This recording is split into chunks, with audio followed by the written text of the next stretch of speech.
When it comes to choosing the best monitor for your desk setup, if you're on Mac, the answer actually used to be simple. You either go with the LG 5K or you go with a studio display. But now with all of the OLED options out, the decision is more difficult than ever. At the price of a discounted LG 5K, or if you go with the studio display with height and tilt adjustability, you can get two. That's right, two 32-inch OLED monitors to build your desk setup. So which one should you choose? For me, the answer is simple, but for you, it could depend on a lot of different factors. If you're new here, my name is Gabriel and I create videos on home studio tech to help you build and upgrade your setup with gear that I actually use. If that sounds like you, make sure you get subscribed and don't forget to like this video if you end up enjoying it. Before jumping to why the answer is simple for me, I want to walk through the main key differences between both of the different options. The first is in the name, a 5K display. Apple uses the term Retina to define their screens, but all it really means is that it has a high PPI or pixels per inch.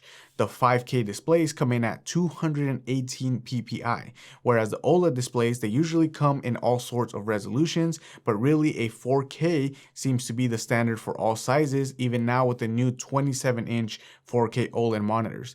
The PPI for a 4K 27-inch is usually in the high hundreds, around 180 PPI. But what's really the benefit from the high PPI?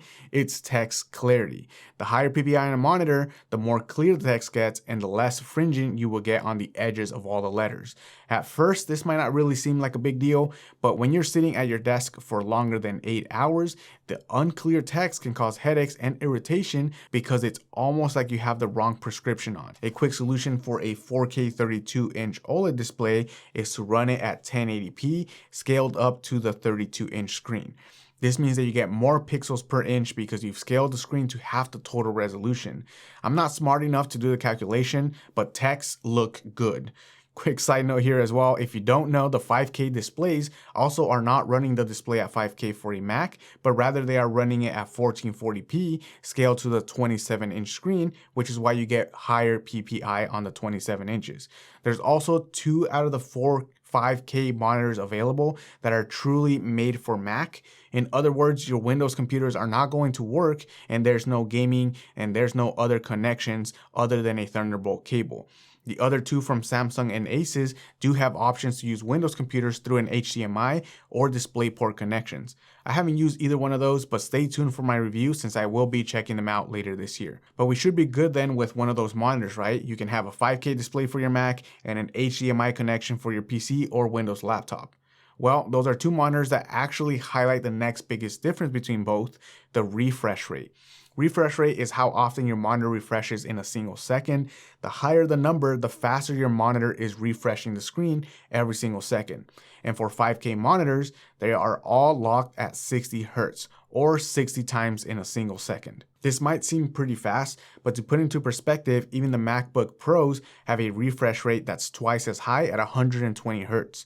Look at other screens like TVs or monitors and you get 144 Hertz, 240, 360, and even 480 Hertz on some OLEDs. For eSport competitors, they go with monitors even higher than that, but it's all outside of the OLED versus 5K discussion. With OLED monitors, you also get variable refresh rate or VRR, which is a tech that automatically decides whether the monitor should be running at 60 Hz or 240 Hz, depending on the task that's happening. Usually, if you're working on a text document, it can go to the lower refresh rate, but if you turn on a game, it will jump up to a higher refresh rate. Apple calls this ProMotion, and their MacBook Pros and iPhone Pro models also have the same tech on their screen. That is to say, if you care about frame rates, the 5K monitors aren't going to cut it. If you don't play games that go past 60 FPS, the Asus and Samsungs might not be a bad option. You can still use your consoles and your PC with the monitors for story-based games that don't always give you the edge by having higher refresh rates. If you do more casual gaming, the refresh rates don't really matter that much, but you will be limited to a screen size to only 27 inches for the 5K displays. Whereas with OLED, you can go as low as 27 inches, but really as high as you want, especially if you jump to a TV and use it as a monitor. I personally wouldn't really recommend going higher than 39 inches if you're on a typical 25-inch width desk, but if your desk is 32 inches or deeper, then you can definitely start looking at larger sizes. With all the different sizes and brand options for OLED screens, you also are choosing which features are most important to you. Even within the group of OLED screens, you can choose between QD OLED or WOLED, and whether you want it to be matte or glossy. I really recommend going to the store to check out some of the screens if you haven't seen the difference in person, but to my eyes, I definitely prefer a glossy screen. You also get different options for ports and features that the monitor comes with. You can choose a monitor with a KVM switch, whether you want power delivery if you have a laptop, DisplayPort 2.1 if your graphic card supports it, and the physical design of the monitor all the way down to a headphone attachment.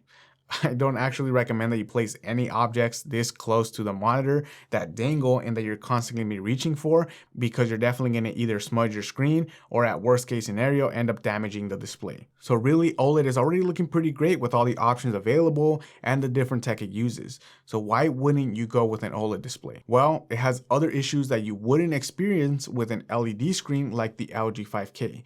Issues like having low brightness when your office is in a bright room, or the screen always auto dims if you're not using anything on the screen for more than a couple minutes, and worst of all, screen burn-in. Most companies are offering some sort of burn-in protection, whether that's through fans on the monitor chassis for better cooling or having longer warranties to replace the panel if burn-in does occur, but those are still mainly 3 years or less, which if you're buying something that's already this expensive, I hope that you plan on keeping it for more than 3 years. But even after knowing all the risks, I personally still prefer OLED and recommend that people still get an OLED monitor if they can deal with the risk of burn-in. Getting higher refresh rates for gaming, OLED colors and the contrast for watching YouTube, and most importantly for me, the KVM switch and the USB hub on the HP Omen makes it completely worth it for me to take that risk. What are your thoughts on OLED monitors, and do you think it's a better pairing for Mac now over a 5K display? Let me know down in the comments. As always, thank you guys for watching. Click here to watch another one of my videos, and I will catch you in the next one.